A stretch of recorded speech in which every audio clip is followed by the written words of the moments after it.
This channel does not promote any violent, harmful, or illegal activities. All content provided by this channel is meant for an educational purpose only. Beleghata বিধানসভার 7 বিএলওকে show cause করেছে নির্বাচন commission. এই মুহূর্তে দাঁড়িয়ে বড় খবর। আমি কথা বলতে চাইবো শ্রাবন্তী সাহা আমাদের প্রতিনিধির সঙ্গে। শ্রাবন্তী, শোকজের কারণটা কি?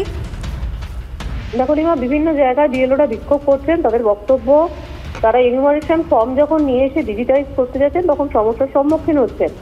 যদিও এই 7 বিএলওর বিরুদ্ধে কমিশনের কাছে নির্দিষ্ট অভিযোগ রয়েছে, তারা যেভাবে ডিজিটাইজ করেছেন সেখানে বেশ কিছু ডেটা নিয়ে হেরফের হওয়াতে কমিশনের বেশ কিছু সন্দেহ রয়েছে। উপযুক্ত জবাব চাওয়া হয়েছে, শোকজ করা হয়েছে এই 7 জনকেই। উপযুক্ত জবাব না পেলে তাহলে শাস্তির পথে হাঁটতে পারে কমিশন। ধন্যবাদ। আরও একবার আপনাদের জানিয়ে রাখতে চাইব, 7 জন বিএলওকে শোকজ করা হয়েছে বেলেঘাটা বিধানসভায় তথ্য ডিজিটাইজেশন কাজ সঠিকভাবে না করায় কড়া পদক্ষেপ কমিশনের। অ্যাপের ওটিপি শেয়ারের জন্য বিএলওদের উপর চাপ সৃষ্টি। 3 জেলার জেলা শাসক তথা ডিইওর বিরুদ্ধে বিস্ফোরক অভিযোগ তুলে রাজ্যের মুখ্য নির্বাচনী আধিকারিককে চিঠি দিয়েছে বিজেপি। পূর্ব মেদিনীপুর, পূর্ব বর্ধমান আর হুগলির জেলা শাসক তথা জেলা নির্বাচন অফিসারের বিরুদ্ধে চিঠিতে নালিশ বঙ্গ বিজেপির। দ্রুত এ বিষয়ে প্রয়োজনীয় পদক্ষেপের আর্জি জানানো হয়েছে চিঠিতে। রাজনৈতিক কথার লড়াই চলছিল, এবার বিষয়টা অফিসিয়াল। রাজ্যের মুখ্যমন্ত্রী চিঠি লিখলেন দেশের মুখ্য নির্বাচন কমিশনারকে। একাধিক দিক উল্লেখ করে মুখ্যমন্ত্রী এই চিঠি দিয়েছেন। বন্ধ হোক বর্তমান এসআইআর প্রক্রিয়া। সীমান্তে বাংলাদেশিদের ভিড়।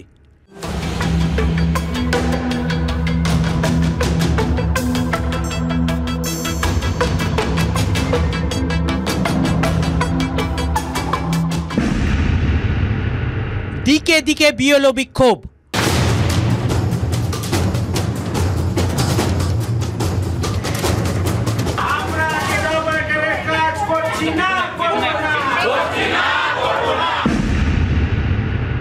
অসুস্থতা, আত্মহত্যার অভিযোগ।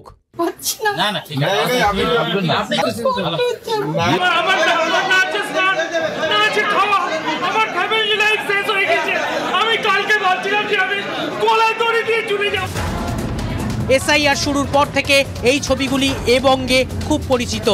সঙ্গে পাল্লা দিয়ে রাজনৈতিক তরজা। শুরুর দিন থেকে এসআইআর বিরোধিতায় রাজ্যের শাসক দল। একাধিক অনুষ্ঠানে তৃণমূল নেত্রী অভিযোগ করেছেন, নোটবন্দি শুনেছিলেন, নোটবন্দি আর এসআইআরটা হচ্ছে ভোটবন্দি। আপনাকে প্রমাণ করতে হবে আপনি আপনাকে চেনেন, আপনি এ দেশের নাগরিক। রাজনৈতিক বিরোধিতা কি এবার প্রশাসনিক পর্যায়ে? কারণ রাজ্যের মুখ্যমন্ত্রী মমতা বন্দ্যোপাধ্যায় চিঠি লিখলেন দেশের মুখ্য নির্বাচন কমিশনার জ্ঞানেশ কুমারকে। চিঠিতে মুখ্যমন্ত্রী বর্তমান এসআইআর প্রক্রিয়ার একাধিক অব্যবস্থার কথা তুলে ধরার পাশাপাশি বিএলওদের ওপর চাপ ও আত্মহত্যার অভিযোগের কথাও উল্লেখ করেছেন। চিঠির শেষ অংশে মুখ্যমন্ত্রীর দাবি, আমার অনুরোধ, এই প্রক্রিয়া বন্ধ করার জন্য আপনি দয়া করে হস্তক্ষেপ করুন, হুমকি দেওয়া বন্ধ করুন, যথাযথ প্রশিক্ষণ এবং সহায়তা দিন এবং বর্তমান পদ্ধতি ও সময়সীমা আদ্যপান্ত খতিয়ে দেখুন। নির্বাচন কমিশনটা যমরাজের দপ্তরে পরিণত হয়েছে। ফলে মাননীয় মুখ্যমন্ত্রী যে চিঠি দিয়েছেন সেটা বাস্তব পরিস্থিতির উপর দাঁড়িয়ে এই পদ্ধতিতে সুষ্ঠুভাবে কোনো কাজ হওয়া সম্ভব নয়। মুখ্যমন্ত্রীর চিঠি প্রসঙ্গে রাজ্যের মুখ্য নির্বাচনী আধিকারিকের বক্তব্য, এসআইআর ডিক্লারেশন ইসিআই পাওয়ার আছে, সিও তো একটা ও আছে, অফিসার আছে, ইসিআই ডাইরেকশন অ্যাপ্লাই করতে হচ্ছে সিও কে ডিও কে, এসব পলিসি ডিসিশন মধ্যে সিও নেই। মুখ্যমন্ত্রীর চিঠিকে কার্যত সমর্থন সিপিএম এর কেন্দ্রীয় কমিটির সদস্য সুজন চক্রবর্তীর। কিন্তু প্রশ্ন তুলেছেন, চিঠি দিতে এত দেরি কেন? চিঠি দেওয়াটা কোনোভাবেই বেঠিক নয়। এতদিন সময় লাগলো কেন? নির্বাচন কমিশন যে আনপ্রিপেয়ার্ড এবং এটা যে একটা ছেলে মানুষই হচ্ছে, যথাযথভাবে হচ্ছে না। বিজেপির নেতৃত্ব সরাসরি ভোট অঙ্কের কথা বলে লাভ ক্ষতির হিসেব বুঝিয়ে দিতে ব্যস্ত। কোমর ফাঁস হয়ে যাওয়া, যত এসআইআর হবে মমতা বন্দ্যোপাধ্যায়ের মুখোশটা পুরো খুলে যাবে। এখন তিনি তাই চাইছেন যে এসআইআর স্থগিত করা হবে। চলতি মাসের 4 তারিখ থেকে শুরু হয়েছে এনুমারেশন ফর্ম বিলি। 99% কাজ শেষ বলে দাবি নির্বাচন কমিশনের। তুমুল বিতর্কের মধ্যেও ফর্ম জমা নেওয়া বা ডেটা এন্ট্রির কাজ অনেক এগিয়ে গিয়েছে। এই অবস্থায় মুখ্যমন্ত্রীর চিঠি শীতের শুরুতেই রাজ্য রাজনীতির হাওয়া গরম করে তুলল। দীক্ষা ভূঁইয়ার রিপোর্ট, TV9 বাংলা। মুখ্য নির্বাচন কমিশনারকে মুখ্যমন্ত্রীর পাল্টা চিঠি বিরোধী দলনেতার। চিঠিতে শুভেন্দু অধিকারীর অভিযোগ, মমতার চিঠিতে আদতে অনুপ্রবেশকারী ও ভুয়ো ভোটারদের বাঁচানোর চেষ্টা। ভোটার তালিকায় বাংলাদেশিদের নাম রাখার চেষ্টা তৃণমূল নেতৃত্বের। বিরোধী দলনেতার অভিযোগ, কমিশনকে চ্যালেঞ্জ করছেন মুখ্যমন্ত্রী। বিএলওদের ভয় দেখানো হচ্ছে। আধিকারিকদের উপর চাপ সৃষ্টি করা হলে নিরপেক্ষভাবে ভোট কিভাবে হবে সেই প্রশ্ন তুলেছেন শুভেন্দু। এ বিষয়ে কমিশনকে স্বতঃপ্রণোদিত পদক্ষেপের আর্জি জানিয়েছেন বিরোধী দলনেতা। মতুয়াগড়ে এসআইআর আতঙ্ক। এই আবহে ঠাকুরনগরে সভা করতে পারেন মুখ্যমন্ত্রী মমতা বন্দ্যোপাধ্যায়, জানিয়ে ঠাকুরবাড়িতে প্রাথমিক বৈঠক সারলেন মমতা বালা ঠাকুর ও জ্যোতিপ্রিয় মল্লিক। বৈঠকের পরই মমতা বালা জানিয়েছেন, জনসভার তারিখ ও সময় ঠিক না হলেও ঠাকুরনগরে বড় সভা করবেন মমতা বন্দ্যোপাধ্যায়। এসআইআর এর প্রতিবাদে কিছুদিন আগেই টানা আমরণ অনশনের কর্মসূচি নিয়েছিলেন মমতা বালা ঠাকুরের অনুগামীরা। মুখ্যমন্ত্রী মমতা বন্দ্যোপাধ্যায় দিদি মাননীয় জ্যোতিপ্রিয় মল্লিককে পাঠিয়েছিল বনগাঁর পরিস্থিতি, এবং আমরা কিছু সময় পরে আমরা জানতে পারবো যে দিদি চাইছে যে এখানে একটা বনগাঁ এবং চাঁদপাড়া ঠাকুরনগরকে নিয়ে একটা প্রোগ্রাম করার। এখন ফাইনাল সেটা হয়নি, সেটা প্রাথমিক একটা আলোচনা হলো। এবার এটা কবে ডেট হবে, কী করবে সেটা জানার পরে তারপর মোটামুটি তারপর সিদ্ধান্ত হবে। খুন হলেন যিনি, তার পরিজনদের বিরুদ্ধে পুলিশের মামলা। এই অভিযোগে তুলকালাম বাঁধল উত্তর দিনাজপুরের গোয়ালপুকুর থানায়। আগুন জ্বালিয়ে বিক্ষোভ, থানা ঘিরে বসে রইলেন বিক্ষোভকারীরা। পতাকাহীন বিক্ষোভে সামিল বিজেপি ও কংগ্রেসের স্থানীয় নেতা ও কর্মীরা। তা নিয়ে জেলা কংগ্রেস পড়েছে অস্বস্তিতে, বিরোধীদের এক হাত নিয়েছে তৃণমূল।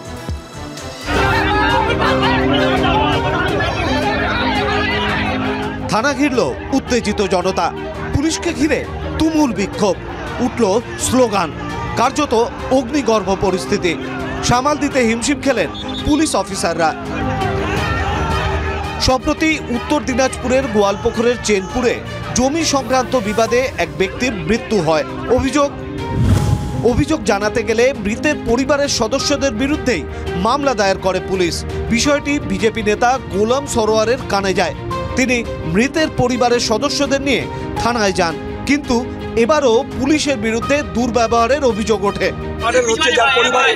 তাদের নামে 46 জন লোকের নামে আসামি দিয়ে দিচ্ছে, মরা লোকের নামে এফআইআর, আর যেগুলো লোক কেরালা সিকিমে আছে তাদের নামে এফআইআর করে দিচ্ছে। ওনাকে মারে হাত ভাঙে দিচ্ছে, গালিগুলো দেওয়ার পরে লাঠি চার্জ করলো আইসি।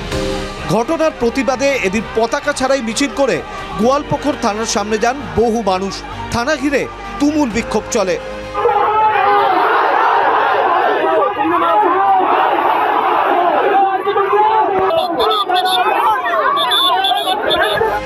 এদিন বিক্ষোভের নেতৃত্বে ছিলেন বিজেপি নেতা গোলাম সরোয়ার।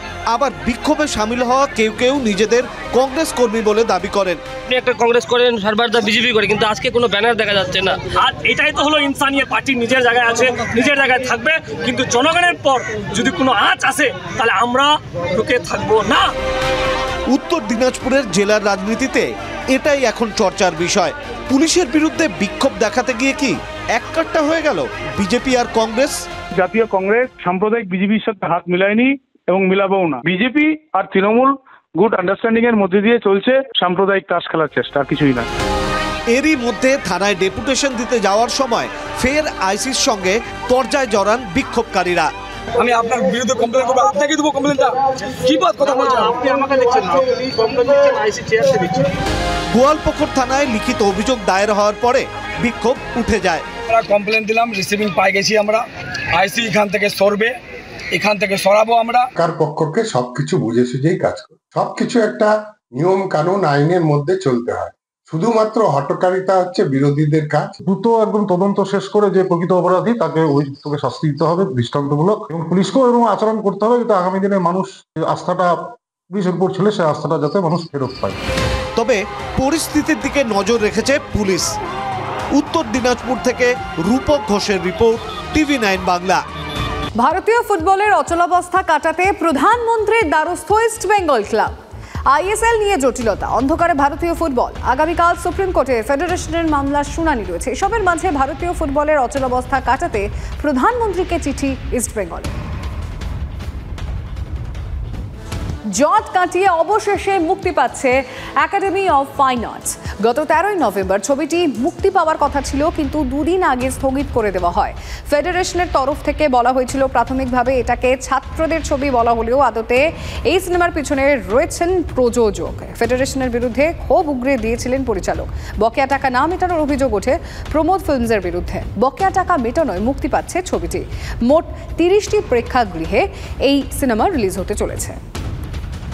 আমরা তো জানতামই না এই ধরনের জটিলতা হতে পারে, মানে সেই ব্যাপারে কোনো ধারণাই ছিল না। তো এক্সপেকটেশন তো অবশ্যই ছিল যে জটিলতা ছাড়াই হবে, কিন্তু এখন যেটা দেখতে পাচ্ছি জটিলতা একদমই নেই, আর আমরা রিলিজ করতে পারবো। বাকিটা দর্শকের ওপর। হল নিয়ে কোনো সমস্যা নেই, ডেফিনেটলি একটু লেট হয়েছে বটে, পাবলিকের কাছে পৌঁছতে একটু দেরি হচ্ছে, বাট যদি ছবি ভালো থাকে আমার মনে হয় স্যাটারডে থেকেই পুরো সিচুয়েশন চেঞ্জ হয়ে যাবে।